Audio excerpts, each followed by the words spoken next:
Assalamualaikum warahmatullahi wabarakatuh.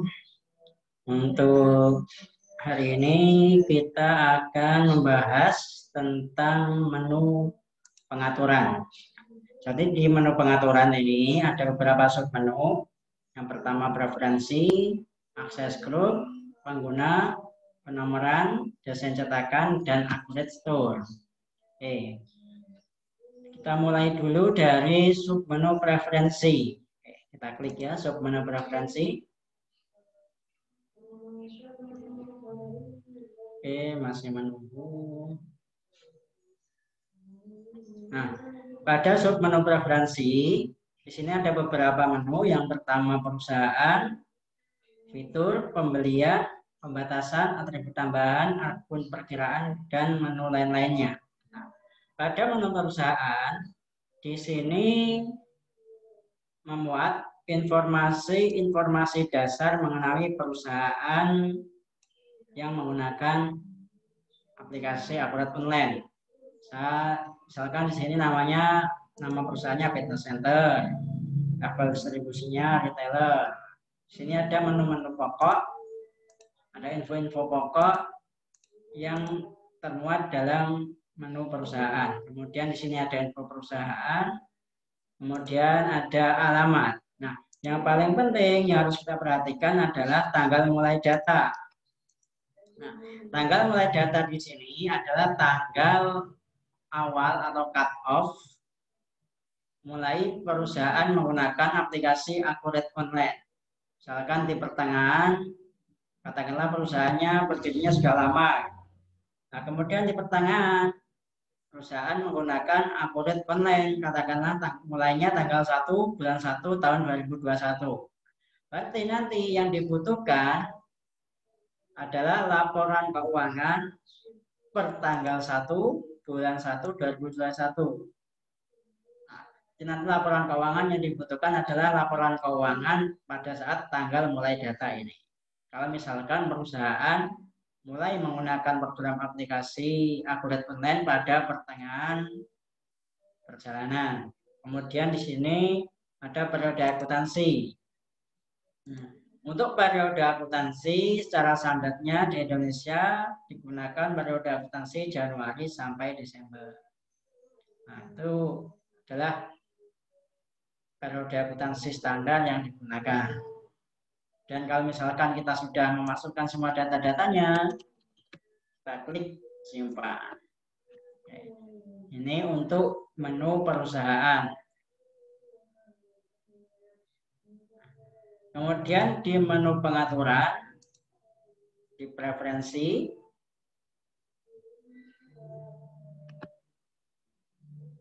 juga ada menu fitur. Nah, menu fitur di sini adalah menyangkut fitur-fitur yang bisa kita gunakan dalam aplikasi akurat online. Nah, kalau misalkan kita menggunakan menu fiturnya, tinggal kita centang. Misalkan di sini yang dicentang adalah pencatatan aset. Nah, berarti kita atau perusahaan ini menggunakan menu pencatatan aset di dalam akurat online-nya.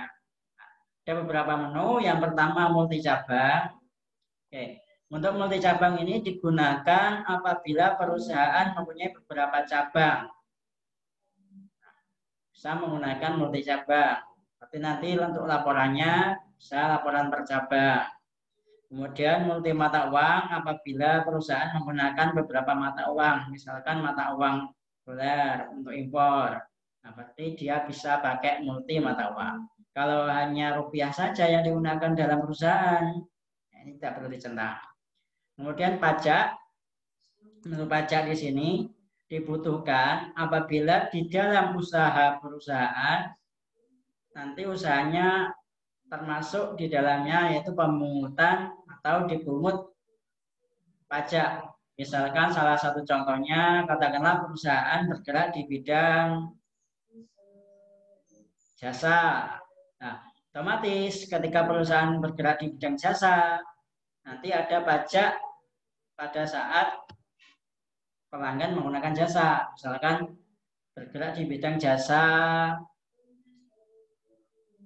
ekspedisi. Nah, ketika pelanggan menggunakan jasa ekspedisi kita, maka nanti kita akan dipotong PPh pasal 23. Nah, nanti apabila kita menggunakan pemotongan itu, maka menu pajak ini harus dicetak.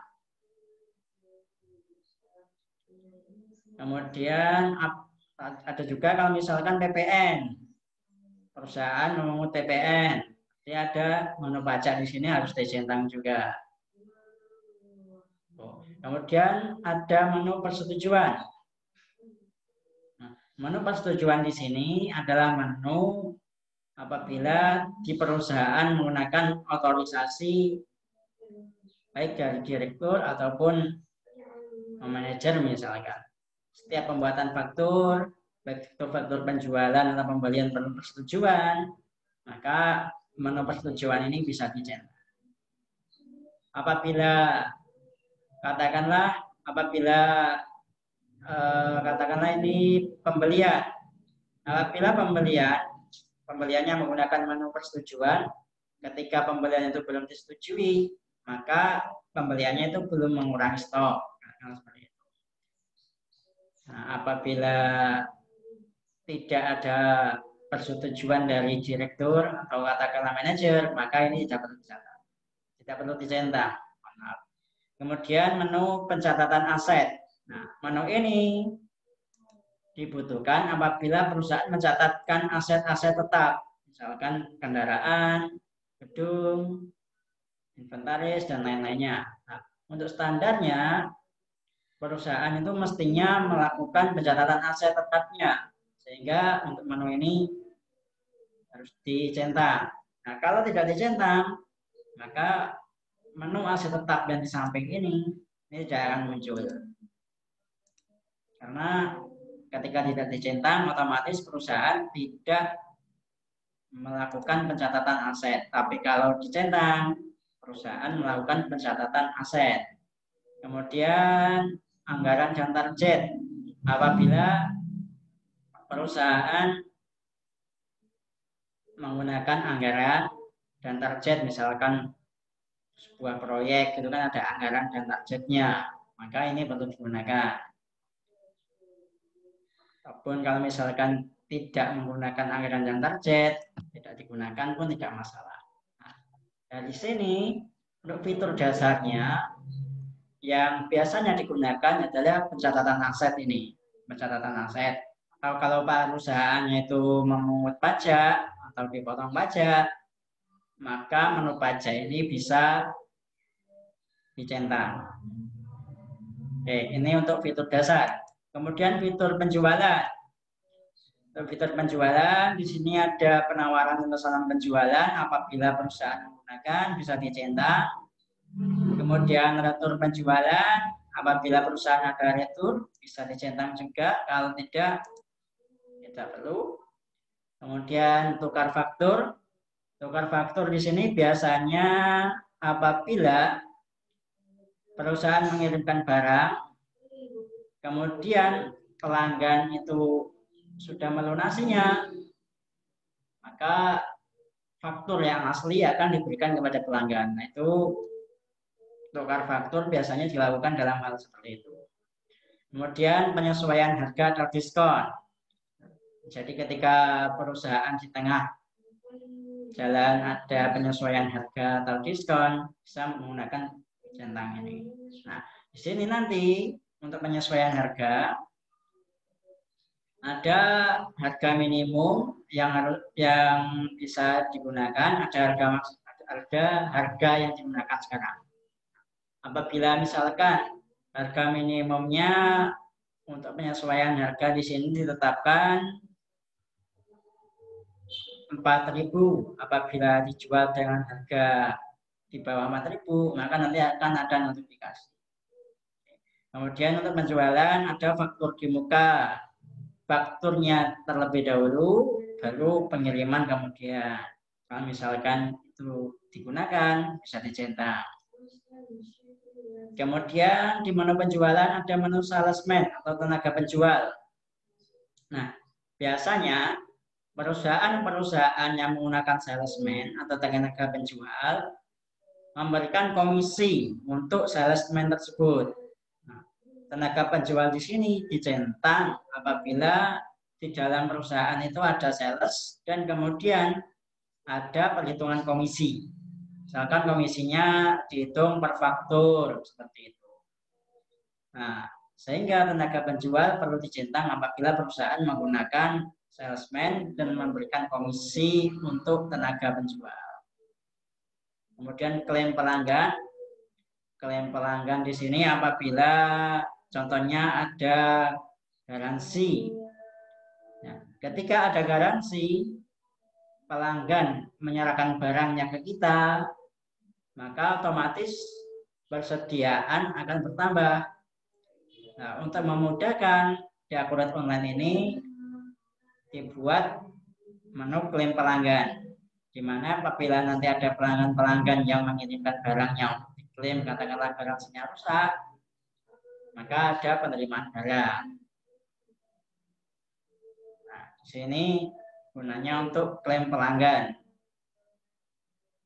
klaim barang rusak atau nanti barangnya cacat dan sebagainya. Kemudian pengembalian barang sini digunakan apabila di perusahaan itu ada pegawai khusus untuk pengembalian barang. Tapi untuk perusahaan-perusahaan yang standar biasanya tidak perlu ada pengembalian barang. Ya, beberapa perusahaan bisa menggunakan menunya. Tapi beberapa perusahaan kalau tidak ada bagian yang khusus untuk pengembalian barang, maka tidak perlu pun tidak masalah. Kemudian ada menu pembayaran dengan kode unik. Misalkan pembayaran dengan virtual account, seperti itu salah satu contohnya. Atau pembayaran biasanya di belakangnya itu ada nomor khusus, ditambahkan beberapa rupiah, nah seperti itu. Kemudian menu penjualan lainnya ada konsinyasi barang. Apabila perusahaan menitipkan barangnya untuk dijualkan orang lain. Kemudian jasa pengiriman. Apabila ada jasa pengiriman dalam penjualannya atau pengiriman barang ke pelanggan. Kemudian apabila ada syarat pembayaran juga bisa ditetapkan syarat pembayaran di sini. Misalkan syarat pembayaran jatuh temponya atau dibayar maksimal berapa hari, seperti itu nanti bisa dimasukkan di sini. Bisa dicentang dan digunakan menu syarat pembayaran apabila memang ada syarat pembayaran yang ditetapkan. Terus kemudian ada pengaturan pos. Pos di sini adalah aplikasi point of sales. Atau biasanya kalau di kasir-kasir itu, biasanya kalau di kasir-kasir itu kan menggunakan di Alfamart, Indomaret, biasanya menggunakan aplikasi pos point of sales untuk penjualan barang kepada pelanggan yang ada di teller-teller seperti itu, yang ada di kasir. Kemudian ada import virtual account BCA. Nah, di sini bisa digunakan atau bisa dicentang apabila perusahaan memang menggunakan virtual account BCA di dalam pembayarannya. Bisa. Kemudian ada menu pembelian. Menu pembelian di sini ada pesanan pembelian. Kalau misalkan perusahaan menetapkan adanya pesanan pembelian, kemudian klaim pemasok hampir sama dengan klaim penjualan tadi. Apabila ada barang rusak atau barang cacat bisa diklaimkan. Tapi di sini untuk pembelian klaimnya adalah dari perusahaan ke supplier. Kemudian ada menu daftar harga pemasok untuk menampilkan daftar harganya. Kemudian tagihan di muka, biaya pembelian oleh pemasok lain. Ini beberapa menu di pembelian. Kemudian di persediaan. Di persediaan di sini ada menu permintaan barang. Apabila dari gudang nanti prosedurnya ada permintaan barang untuk dibeli. Terus ada menu juga multi gudang. apabila perusahaan menggunakan beberapa gudang.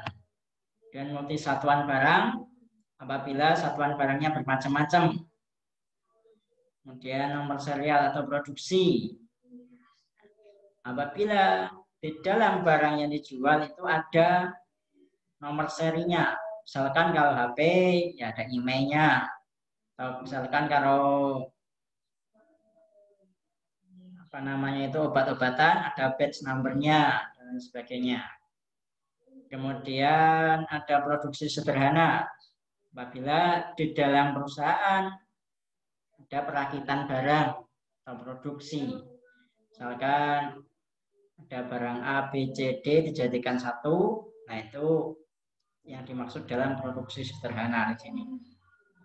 Kemudian ada menu manufaktur apabila perusahaannya adalah perusahaan manufaktur. Nah, sini adalah fitur-fitur dasar di Accurate Online di menu perusahaan, penjualan, pembelian, dan persediaan. Nah, kemudian ada menu pembelian. Di menu pembelian ada biaya penerimaan barang akan diupdate oleh tagihan dengan pilihan, dan sini kita bisa memilih apabila misalkan ada tagihannya itu berubah karena misalkan harga barangnya berbeda atau barang yang diterima itu tidak sesuai. Nah, nanti bisa disesuaikan dengan menu ini. Nah, kalau di sini diperbarui, biasanya yang di default-nya atau pengaturan standarnya di Accurate Online, menunya diperbarui jika tanggal tagihan pertama dalam periode yang sama dengan penerimaan barang. Nah, akun selisihnya nanti masuk ke HPP, beban pokok penjualan. Apabila ada selisih barangnya berbeda jumlahnya atau dan sebagainya, nah itu nanti masuk ke beban pokok penjualan. Ini di menu pembelian. Kemudian di menu pembatasan, di sini untuk pembatasan operator. Nah, berarti nanti operatornya itu bisa dibatasi, baik dibatasi waktunya ataupun tidak dibatasi sama sekali. Kalau misalkan dibatasi waktunya, nanti operator hanya bisa menggunakan Accurate Online sesuai jam yang diatur di sini. Kemudian tanggal transaksi, nah di sini juga bisa dibatasi atau tidak. Kemudian ada pembatasan lainnya. Nah, di sini retur pembelian dapat meretur tagihan yang sudah lunas. Nah, di sini menu pembatasan untuk retur. Nah, berikutnya ada atribut tambahan. Untuk atribut tambahan di sini adalah atribut tambahan yang bisa dimasukkan dalam kategori rincian barang dalam barang dan jasa, rincian barang dan jasa, pelanggan atau pemasok. Misalkan ada informasi-informasi tambahan lainnya, misalkan barang dan jasa ternyata katakanlah perusahaannya itu jualan buku. Kalau jualan buku katakanlah ada edisinya. Nah, nanti kita bisa masukkan edisi di sini. Terus kemudian apabila itu rak, kalau jualan buku kan ada ditambahkan jarak berapa, dan nanti bisa pakai menu atribut tambahan di sini. Nah, kemudian di menu akun perkiraan, di sini adalah akun-akun untuk transaksi-transaksi tertentu. Misalkan persediaan di sini di Accurate Online sudah di-set akun yang berhubungan dengan persediaan adalah akun persediaan. Penjualan, nah biasanya untuk pengaturan standarnya Accurate Online sudah membuat pengaturan secara otomatis. Kita tidak perlu lagi untuk membuat pengaturan-pengaturan baru apabila tidak diperlukan. Kemudian ada menu lain-lain. Di sini ada format desimal. Terus umur piutangnya yang ditetapkan berapa hari. Terus umur persediaan. Nah, di bisa ditetapkan di menu lain-lain. Nah, itu adalah isi dari menu pengaturan di submenu preferensi.